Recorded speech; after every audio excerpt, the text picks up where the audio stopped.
Bem-vindos ao canal da Nova Órbita Solar e continuamos com a nossa série de Psicologia.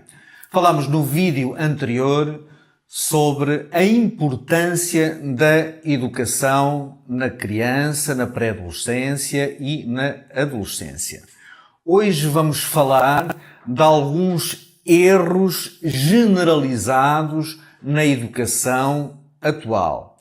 E quando digo erros, não estou aqui com nenhum critério moral, apenas me refiro a eles como criadores de comportamentos que geram sofrimento. O que se trata aqui é de evitar ou de sinalizar comportamentos que podem levar ao sofrimento e à dor. Desde cedo, a criança começa a compreender que não pode ter tudo e muitas vezes, quando não consegue obter aquilo que deseja através de um pedido formal, utiliza a mentira. A mentira é um comportamento que começa de bem cedo. Normalmente, os pais tendem a estigmatizar a mentira e a repreender a criança por mentir. Se bem que não seja 100% verdade que não se deva castigar, sim, deve-se dar o devido castigo quando há, de facto, comportamentos que não são os melhores, tampouco podemos embarcar naquela situação de que os psicólogos dizem que não se pode traumatizar a criança, tem que se fazer todas as vontades. Não é bem isto, mas é quase, é uma cantilena assim.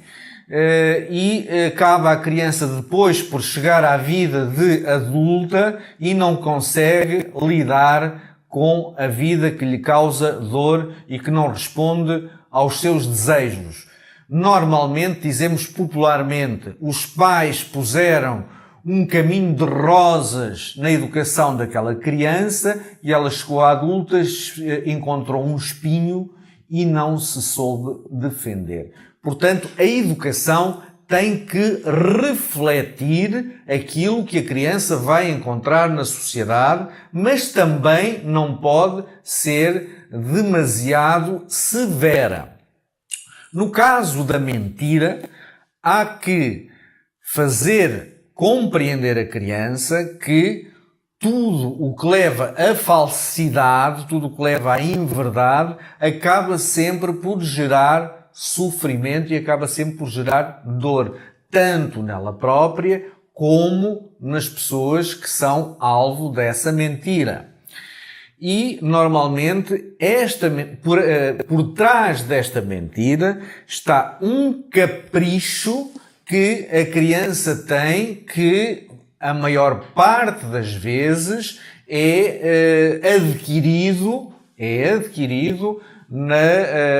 na conduta pela vida dessa criança, algo que ela viu e também quer, porque acha bom, acha engraçado, acha cool, e que não consegue ter e que, portanto, tem uma frustração e através dessa frustração vai mentir porque não quer reconhecer ou quer manipular os pais a conseguirem isto ou aquilo. Na maior parte das vezes, os pais não sabem lidar com esta situação de manipulação e de capricho e repreendem a criança com raiva. Então, se, por exemplo, a criança está a pedinchar uma coisa qualquer, os pais dizem que não, 1, 2, 3 vezes, e depois salta-lhes a tampa e atingem a criança com um acesso de raiva ou de ira, e isso é que é causador do trauma.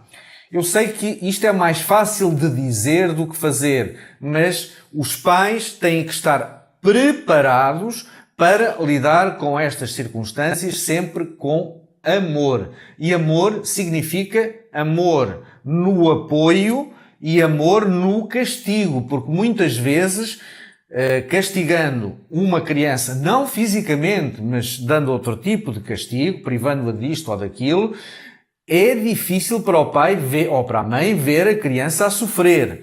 E para que o pai ou a mãe consigam ver a criança a sofrer pelo castigo que lhe foi dado, mas sem se desmancharem, portanto, cederem a essa emoção que muitas vezes também é manipulada pela criança, é preciso muito amor, é preciso amor no afeto e amor no castigo também. Muito bem. Portanto, já vimos aqui 3 coisas: manipulação, capricho e mentira, que são as bases de tudo aquilo que eu vou dizer a seguir e que tem já uma natureza social.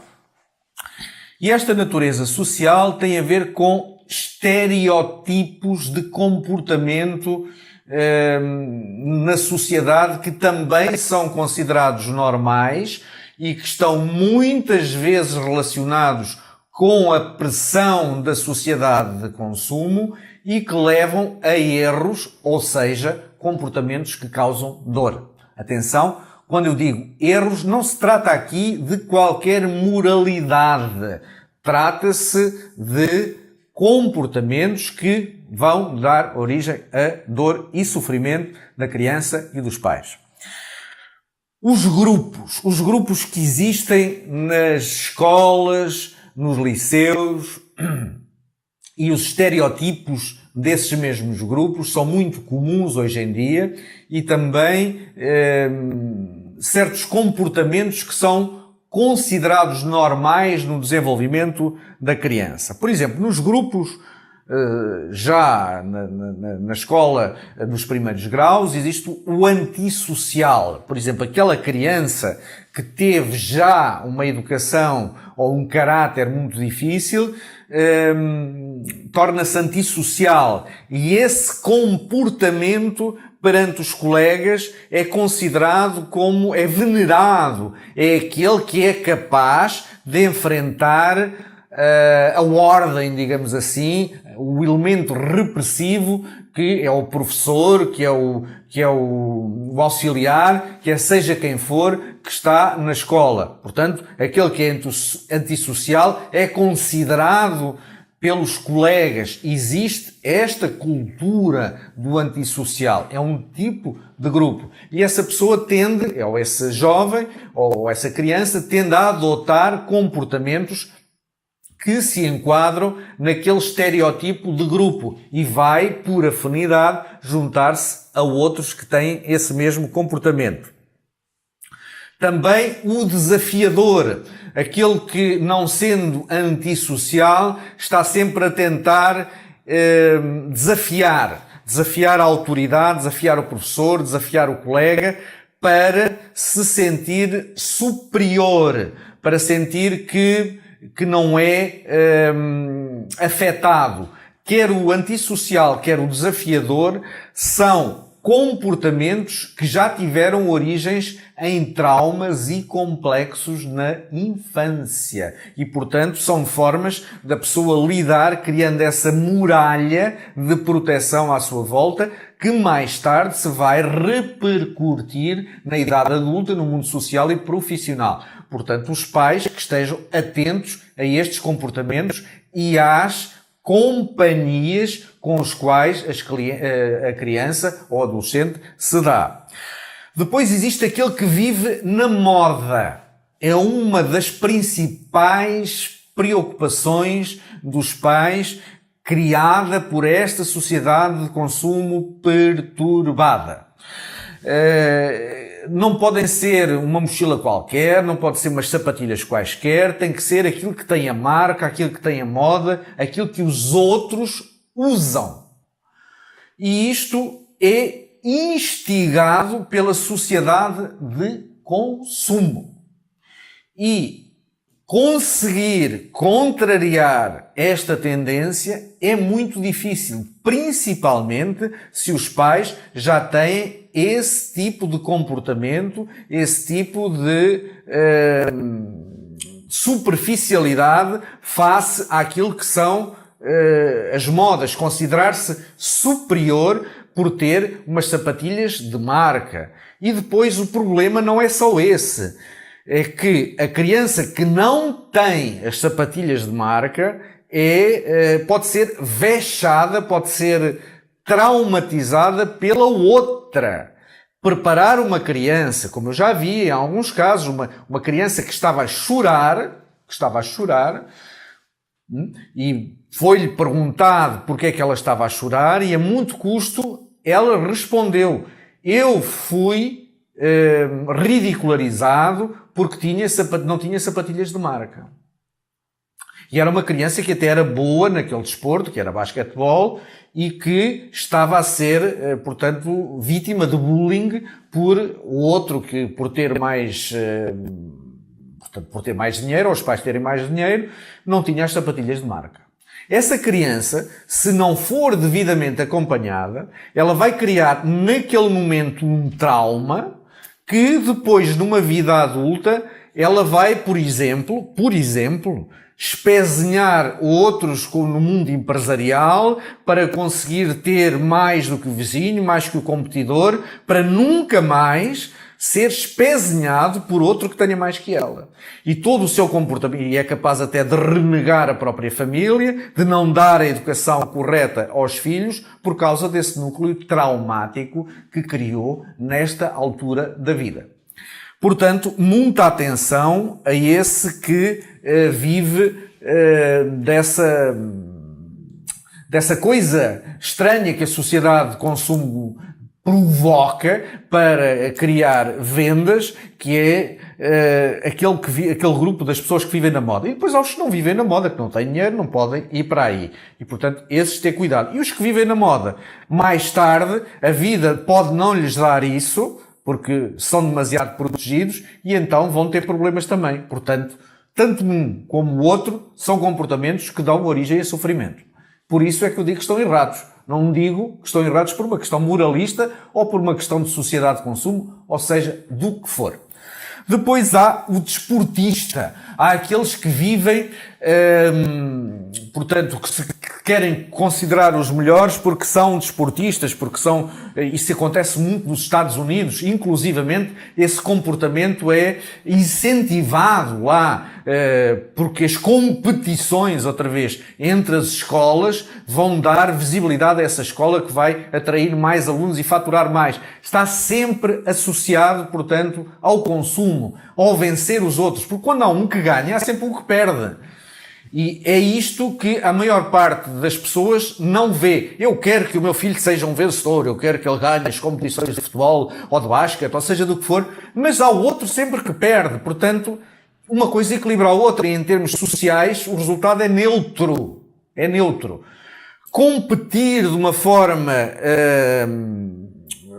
saudável pelo desporto, competir por desporto, não está mal e é natural, mas competir com aquele ânimo, se não ganho já não sou o melhor e que fico traumatizado por isso, ou tenho que ganhar sempre, isso não existe. Perde sempre, e aquele que ganha hoje perde amanhã, e portanto temos aqui um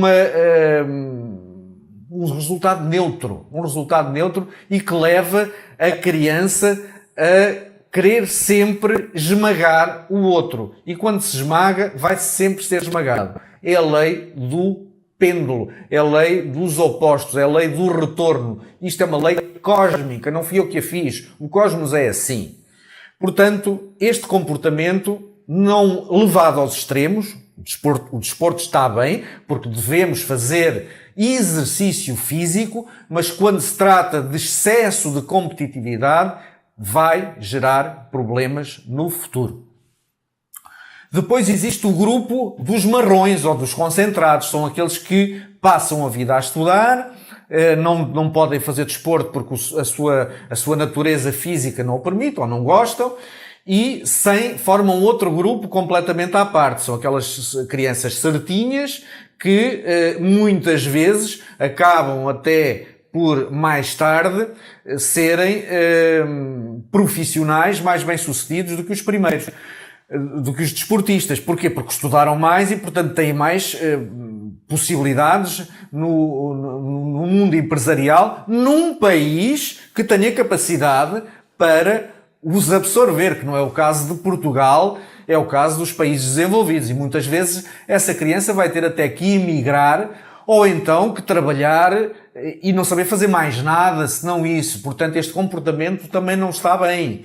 Não está bem sempre quando é levado ao extremo. É evidente que a criança deve esforçar-se por aprender as matérias que lhe são ensinadas, muito embora a maior parte delas, sabemos que é assim, são inúteis. E são partes de programas feitos por pessoas que estão desatualizadas em relação à sociedade atual, muitas delas, e outras completamente desarticuladas com a realidade que é necessária hoje em dia. Mas isso é tema para outro vídeo. Depois existe ainda o viciado. Hoje em dia, quase que portanto, faz parte da educação da criança. Se ela não passar por isso, não é considerada como integrada pelos colegas, se não passar, por exemplo, por beber ou por fumar drogas ou tomar drogas ou por outro qualquer comportamento deste tipo. E existe também, normalmente, um grupo que está associado a este comportamento nas escolas e que, pelas razões óbvias, é prejudicial, portanto, causa dor. Não se trata aqui de encontrar, digamos assim, aqui algo positivo nisto, porque pouco de positivo tem neste comportamento, tanto levado ao extremo como não, é sempre mau, mas temos que ver as causas que estão por trás.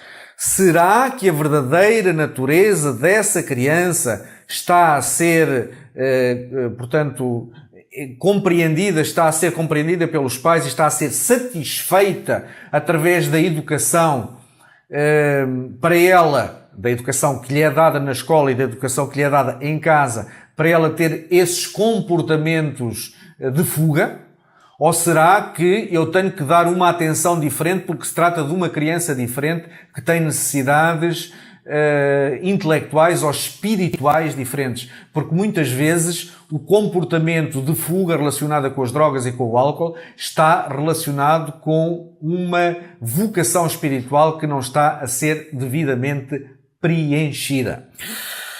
Depois, além destes grupos, que certamente haverão mais e que eu agora não me lembro para os mencionar, há os eventos de massa. Os eventos de massa que são também comportamentos sociais considerados normais e que são causadores de dor.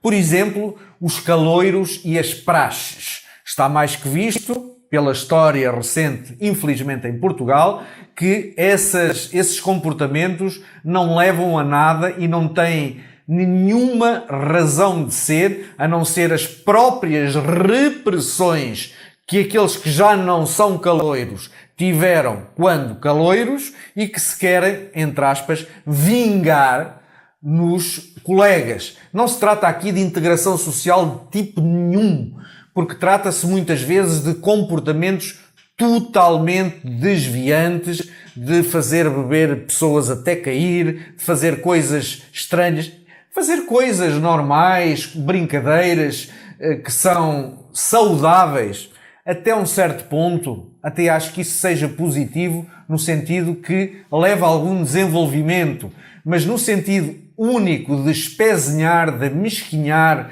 de fazer sentir o poder pelo poder, senhores, isso é um comportamento predatório a nível psicológico e que não deve de maneira nenhuma ser tolerado, porque leva inclusivamente à morte, tal e qual como está evidenciado na nossa história recente em Portugal. Além dessa prática dos caloiros, depois temos os finais de ano. Os finais de ano na universidade. Durante o ano inteiro, esse jovem, porque aí já é um jovem, andou pressionado para estudar, para ter boas notas nos exames de frequência, às vezes lidando com problemas de natureza financeira, problemas de natureza romântica, amorosa, pressões de todo o tipo que são muito avassaladoras para uma pessoa que tem as hormonas a flutuarem nessas idades. É muito difícil viver essa parte da juventude. E como se esteve pressionado durante esse tempo, há que desforrar-se ou nos fins de semana, a partir de quinta-feira à noite, ou nos finais de ano, nos chamados enterros do ano, em que há uma bebedeira coletiva e todos os comportamentos de risco, que são comportamentos de risco, que muitas vezes levam ao internamento, quando não é pior, levam a acidentes e outras coisas devido ao excesso de álcool e ao beber só para ficar inconsciente, para de uma forma ou de outra exteriorizar todas essas repressões que existiram ou durante a semana, caso seja ao fim de semana, ou durante o ano, caso seja o enterro do ano. Isto são comportamentos que são considerados normais e até apoiados pela sociedade. Porquê? Porque levam, mais uma vez, ao consumo, neste caso ao consumo de cerveja e de bebidas alcoólicas de todo o tipo, para além das drogas, não é? Depois temos também os famosíssimos concertos de rock.